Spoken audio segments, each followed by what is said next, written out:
শুরুতেই জানিয়ে দেব আমাদের হাতে থাকা আজকের সর্বশেষ বাংলা আপডেট সংবাদ। অন্তর্বর্তী সরকারকে নিয়ে হাসিনার সমালোচনায় ভারতের সায় নেই, মন্তব্য করেছেন ভারতের পররাষ্ট্র সচিব বিক্রম মিশ্রি। এরপরে জানিয়ে দেব জাহিদ পলক আজম সহ 6 জনের বিরুদ্ধে দুর্নীতি মামলা। এরপরে জানিয়ে দেব নিরপেক্ষ নির্বাচনের মাধ্যমে গণতন্ত্র পুনঃপ্রতিষ্ঠা হবে, মন্তব্য করেছেন নজরুল ইসলাম খান। সর্বশেষ জানিয়ে দেব আশুলিয়ার বিভিন্ন কারখানায় শ্রমিকদের কর্মবিরতি, আজ আরও 8 কারখানা বন্ধ ঘোষণা। এতক্ষণ শুনছিলেন সংবাদ শিরোনাম, এরপর বিস্তারিত। অন্তর্বর্তী সরকারকে নিয়ে হাসিনার সমালোচনায় ভারতের সায় নেই, মন্তব্য করেছেন বিক্রম মিশ্রি। বাংলাদেশের অন্তর্বর্তী সরকারকে নিয়ে ক্ষমতাচ্যুত প্রধানমন্ত্রী শেখ হাসিনার সমালোচনায় ভারতের সায় নেই বলে জানিয়েছেন দেশটির পররাষ্ট্র সচিব বিক্রম মিশ্রি। গতকাল বুধবার ভারতের পররাষ্ট্র বিষয়ক সংসদীয় স্থানীয় কমিটিকে বিক্রম মিশ্রি কথা বলেন। এই কমিটির সভাপতি লোকসভার বিরোধিতা দল কংগ্রেসের নেতা সাথীর হারুন। বিক্রম মিশ্রি গত সোমবার ঢাকা সফর করেন। সফরে তিনি বাংলাদেশের পররাষ্ট্র সচিব মোহাম্মদ জসিমউদ্দিনের সঙ্গে বৈঠক করেন। বাংলাদেশের অন্তর্বর্তী সরকারের প্রধান উপদেষ্টা ডক্টর মোহাম্মদ ইউনূসের সঙ্গে সাক্ষাৎ করেন বিক্রম মিশ্রি। এছাড়া তিনি বাংলাদেশের পররাষ্ট্র উপদেষ্টা তৌহিদ হোসেনের সঙ্গে বৈঠক করেন। বিক্রম মিশ্রি তার ঢাকায় সফর নিয়ে গতকাল ভারতের পররাষ্ট্র বিষয়ক সংসদীয় স্থানীয় কমিটিকে ব্রিফ করেন। ব্রিফিংয়ে বিক্রম মিশ্রি বলেন, বাংলাদেশের অন্তর্বর্তী সরকারকে নিয়ে ক্ষমতাচ্যুত প্রধানমন্ত্রী শেখ হাসিনার সমালোচনায় ভারতের সায় নেই এবং এটা নিয়ে ভারত বাংলাদেশ সম্পর্কে একটা অস্বস্তি আছে। ভারতের পররাষ্ট্র সচিব বলেন, বাংলাদেশের সঙ্গে ভারতের সম্পর্ক কোনো একক রাজনৈতিক দল বা একটি সরকারের মধ্যে সীমাবদ্ধ নয়। বাংলাদেশের জনগণের সঙ্গে সম্পর্কের গুরুত্ব দেয় ভারত। বিক্রম মিশ্রি বলেন, শেখ হাসিনা তার মন্তব্যের জন্য ব্যক্তিগত যোগাযোগ ডিভাইস ব্যবহার করেছেন। ভারত সরকার তাকে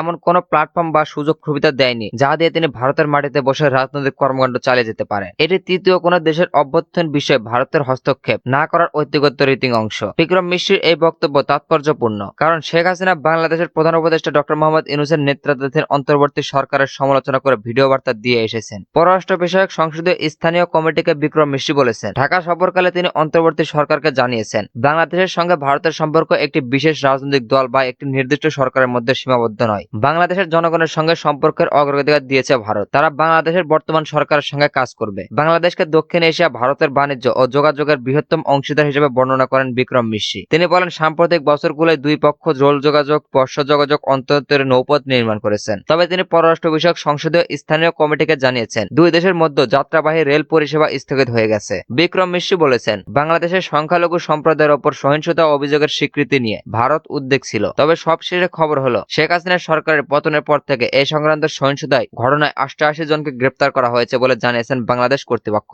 এ খবরকে ভারত স্বাগত জানায়। একাধিক সূত্রের তথ্য মতে বিক্রম মিশ্রি আরো বলেছেন, তার ঢাকা সফরের পর দুই দেশের মধ্যে সম্পর্ক দৃশ্যমান উন্নতি হয়েছে। বিক্রম মিশ্রি বলেন, উভয় পক্ষই তাদের উদ্বেগ ব্যাখ্যা করেছে। অনেক দোষী সাব্যস্ত সন্ত্রাসী যাদের মধ্যে ভারতীয় বক্তব্যে লিপ্ত থাকা ব্যক্তিরা রয়েছেন, তাদের মুক্তির বিষয়ে বাংলাদেশ কর্তৃপক্ষ সিদ্ধান্ত নিয়ে ভারতের গভীর উদ্বেগ রয়ে গেছে। বাংলাদেশের ঘটনা নিয়ে ভারতীয় সংবাদ মাধ্যমের অপতথ্যের প্রচার বিষয়টি তুলে ধরেছে ঢাকা। একাধিক সূত্রের তথ্য মতে পররাষ্ট্র বিষয়ক সংসদীয় স্থানীয় কমিটির অনেক সদস্য বাংলাদেশের ইসকন নেতাদের গ্রেপ্তারের বিষয়টি ব্রিফিংয়ে তুলেছেন, কিন্তু এ বিষয়ে বিক্রম মিশ্রির কাছ থেকে কোনো উত্তর পাওয়া যায়নি। বিক্রম মিশ্রি অবশ্য পররাষ্ট্র বিষয়ক সংসদীয় স্থানীয় কমিটির সংসদের বলেছেন, ঢাকা সফরকালে তিনি বাংলাদেশের কর্তৃপক্ষকে জানিয়েছেন, বিভিন্ন মন্দির ও ইন্দিরা গান্ধীর সাংস্কৃতিক কেন্দ্রে হামলা ঘটনার স্বীকার করা দরকার। ভারতের পররাষ্ট্র সচিব বলেছেন, বাংলাদেশ অন্তর্বর্তী সরকার এ সংক্রান্ত প্রতিবেদনগুলোকে অবিরঞ্জন বা গণমাধ্যমের বানানো হিসেবে বর্ণনা করলেও এ নিয়ে বিশ্বাসযোগ্য কিছু সংস্থা কিছু ঘটনা নথিভুক্ত করেছেন, যেগুলোকে যাচাই করা দরকার। বিক্রম মিশ্রি উল্লেখ করেন, এ ধারায় কথাবার্তা বলার পর বাংলাদেশের প্রধান উপদেষ্টার প্রেস সচিব শফিকুল আলম একটি সংবাদ সম্মেলন করেছেন। সেখানে তিনি সংখ্যালঘুদের ওপর হামলার ঘটনায় গ্রেপ্তারের সংখ্যা জানান। পররাষ্ট্র বিষয়ক সংসদীয় স্থানীয় কমিটিকে বিক্রম মিশ্রি আরো জানান, কিছু হামলার ক্ষেত্রে ন্যায্যতা দিতে গিয়ে বলা হয়েছে সেগুলো আওয়ামী লীগের নেতা কর্মীদের ওপর হামলা। এ প্রসঙ্গে বিক্রম মিশ্রির বক্তব্য ছিল, এ ধরনের যুক্তি এ ধরনের হামলাকে ন্যায্যতা দিতে পারে না। পররাষ্ট্র বিষয়ক সংসদীয় স্থানীয় কমিটিকে বিক্রম মিশ্রি জানান, ঢাকা সফরকালে তিনি বাংলাদেশের অন্তর্বর্তী সরকার প্রধান উপদেষ্টা, পররাষ্ট্র উপদেষ্টা ও পররাষ্ট্র সচিবের সঙ্গে বৈঠক করেছেন। তিনি গণতান্ত্রিক, শান্তিপূর্ণ, স্থিতিশীল ও অন্তর্ভুক্তমূলক বাংলাদেশের উপর গুরুত্ব আরোপ করেছেন। বিক্রম মিশ্রি বলেন, গত বছর বাংলাদেশিদের জন্য 16 লাখ ভিসা ইস্যু করতে ভারত। এ সময় বাংলাদেশিদের জন্য সবচেয়ে বেশি ভিসা ইস্যু করেছে ভারত। বিক্রম মিশ্রি বলেন, বাংলাদেশের সম্পর্কে পারস্পরিক সম্পর্কে এর ভিত্তি হিসেবে দেখে না, ভারত বরং ভালো প্রতিবেশী সম্পর্কের ভিত্তি হিসেবে দেখে। পররাষ্ট্র বিষয়ক সংসদীয় স্থায়ী কমিটিকে বিক্রম মিশ্রি জানান, ডক্টর ইউনূসের সঙ্গে সাক্ষাতে দ্বিপক্ষীয় চুক্তি পর্যালোচনার বিষয়টি নিয়ে তার কথা হয়নি।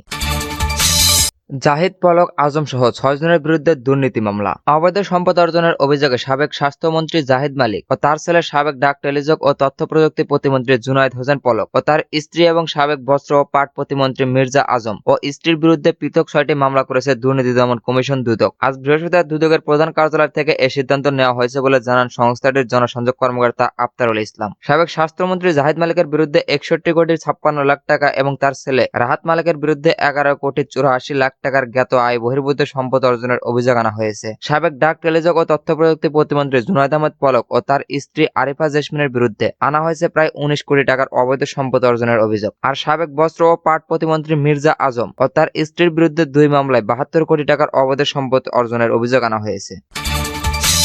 নিরপেক্ষ নির্বাচনের মাধ্যমে গণতন্ত্র পুনঃপ্রতিষ্ঠান হবে, মন্তব্য করেছেন নজরুল ইসলাম খান। একটি অবাধ, সুষ্ঠু ও নিরপেক্ষ নির্বাচনের মধ্য দিয়ে গণতন্ত্র পুনঃপ্রতিষ্ঠান হবে বলে আশাবাদ ব্যক্ত করেছেন বিএনপির স্থায়ী কমিটির সদস্য নজরুল ইসলাম খান। বৃহস্পতিবার 12 ডিসেম্বর দুপুরে রাজধানীর নয়াপল্টন বিএনপির কেন্দ্রীয় কার্যালয়ের সামনে শীত বস্ত্র বিতরণ অনুষ্ঠানে তিনি এসব কথা বলেন। কৃষক দলের 40তম প্রতিষ্ঠা বার্ষিক উপলক্ষে শীত বস্ত্র বিতরণ করেছে ঢাকা মহানগর দক্ষিণ কৃষি দল। অন্তর্বর্তী সরকারের দিকে ইঙ্গিত করে নজরুল ইসলাম খান বলেন, এখন যারা ক্ষমতায় আছে তারা জোর করে ক্ষমতা গ্রহণ করে নাই। আমরা জনগণ তাদের ক্ষমতা দিয়েছি, তারা দেশটাকে সুন্দরভাবে পরিচালনা করবে। আগের মতো বিনা ভোটে না, রাতের ভোটে না, ডামি ভোটে না, জনগণের ভোটে একটি সরকার নির্বাচন ব্যবস্থা করবেন। যারা দায়িত্ব পাবেন, জনগণ ভোট দিবেন, তারা জনগণের জন্য কাজ করবেন। দেশ থেকে দুর্নীতি অনাচার উচ্ছেদ করবেন, গরিব মানুষদের সাহায্য করবেন, সহযোগিতা করবেন, যেন নিজের পায়ে দাঁড়াতে পারে, কারো কাছ থেকে হাত পাতা না লাগে। সেজন্য পরিবর্তন দরকার। আল্লাহর মেহেরবানি সেই পরিবর্তনের সূচনা হয়েছে উল্লেখ করে তিনি বলেন, আমরা আশা করব এই পরিবর্তন শীঘ্রই সম্পন্ন হবে। আমরা ফ্যাসিবাদের পতন ঘটিয়েছি, কিন্তু গণতন্ত্র পুনঃপ্রতিষ্ঠান করতে পারি নাই। এই গণতন্ত্র পুনঃপ্রতিষ্ঠান হবে একটি অবাধ, সুষ্ঠু ও নিরপেক্ষ নির্বাচনের মধ্যে দিয়ে। তার কিছু প্রস্তুতি আছে, তা চলছে। আমরা আশা করব সেই প্রস্তুতি শেষে জনগণের ক্ষমতা জনগণের কাছে ফিরে দেওয়া হবে। বিএনপির এই জ্যেষ্ঠ নেতা বলেন, এই দেশটাকে তো নিঃস্ব করে দেওয়া হয়েছে। আপনারা কদিন আগে দেখেছেন বিগত সরকার বছরে 16,000 কোটি ডলার বিদেশে পাচার করে দিয়েছে।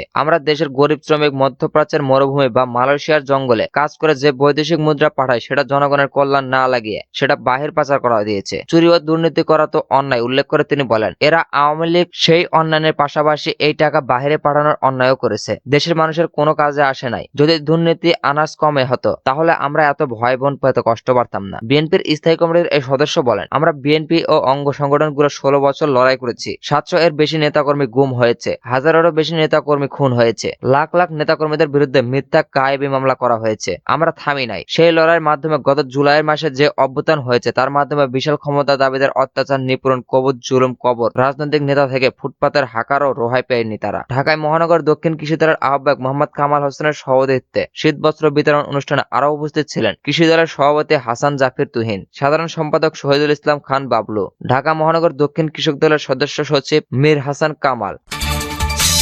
আশুলিয়ার বিভিন্ন কারখানায় শ্রমিকদের কর্মবিরতি, আজ আরো 8 কারখানা বন্ধ ঘোষণা। ঢাকার সাভার উপজেলার আশুলিয়ায় বিভিন্ন তৈরি পোশাক কারখানায় আজ বৃহস্পতিবার শ্রমিকরা নানা দাবিতে কর্মবিরতি পালন করেছেন। সরকারি ঘোষিত তৈরি পোশাক শিল্পের শ্রমিকদের বার্ষিক মজুরি 9% বাড়ানোর ঘোষণা প্রত্যাখ্যান করে তারা বার্ষিক মজুরি 15% ও ন্যূনতম মজুরি 25,000 টাকা করার দাবি জানিয়েছেন। শ্রমিক অসন্তোষ কারণে আজ আরো 8টি কারখানা বন্ধ ঘোষণা করা হয়েছে। গতকাল বন্ধ করা হয়েছে 11টি কারখানা। পোশাক শিল্পের মালিকদের সংগঠন বাংলাদেশ তৈরি পোশাক প্রস্তুত ও রপ্তানিকার সমিতি বিজিএমআই তথ্যমতে বাংলাদেশ শ্রম আইন 2006 এর 13 ধারায় আজ বন্ধ কারখানার সংখ্যা 8টি। কারখানাগুলো হলো AJ Super Garments Limited, Mam Garments Limited, Firoza Garments Limited, Nassa Super Garments Limited, Nassa Basic Limited, Trouser Line Limited, Al Muslim Apparels ও এস সুই ইন্ডাস্ট্রিয়াল পার্ক। তবে আজ কারখানায় কাজ না করে চলে গেছেন বন্ধ করে আসলে এমন কারখানার সংখ্যা 13টি। আর সচেতন ছড়িত হয়েছে 8টি কারখানায়। শ্রম আইন 2006 এর 1 ধারায় বলা হয়েছে, কোন প্রতিষ্ঠানের কোন শাখা বিভাগে বেআইনি ধর্মঘটের কারণে মালিক ওই শাখা বা প্রতিষ্ঠান আংশিক বা সম্পূর্ণ বন্ধ করে দিতে পারবেন এবং এমন বন্ধের ক্ষেত্রে ধর্মঘট অংশগ্রহণকারী শ্রমিকরা কোনো মজুরি পাবেন না। বিভিন্ন শ্রমিক সংগঠনের নেতাকর্মী ও একাধিক কারখানার শ্রমিকরা জানান, আসলে বিভিন্ন কারখানার শ্রমিকরা কয়েকদিন ধরে শ্রমিকদের বার্ষিক মজুরি বা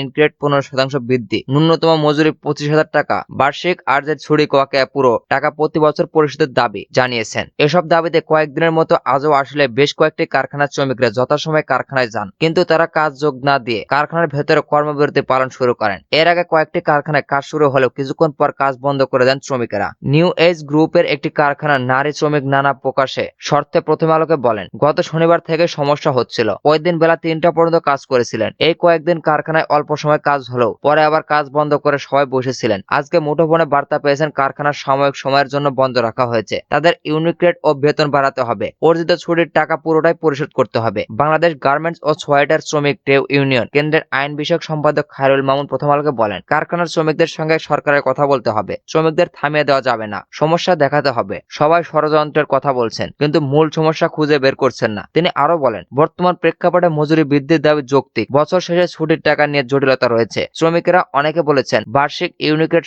10% হলেও কিছুটা ভালো হতো। মজুরি পর্যালোচনার বিষয়ে সরকার কি করছে সেটি তারা জানে না। এসব বিষয় নিয়ে সরকারকে কাজ করতে হবে। শ্রমিকদের সঙ্গে সম্পর্কের উন্নয়নের মধ্য দিয়ে তাদের যথাযথ ব্যাখ্যা দিতে হবে, তথ্য জানাতে হবে। আশুলিয়া শিল্পাঞ্চল পুলিশ 1-এর police super ASP Mohammad Mominul Islam Bhuiyan মুঠোফোনে এক খুদে বার্তার মাধ্যমে প্রথম আলোকে বলেন, আজ 13টি কারখানায় কাজ বন্ধ আছে। এর মধ্যে 10টি কারখানার কর্তৃপক্ষ আজকের জন্য সাধারণ ছুটি ঘোষণা করেছে। গতকাল বন্ধ ঘোষণা করবে কারখানার সংখ্যা 11।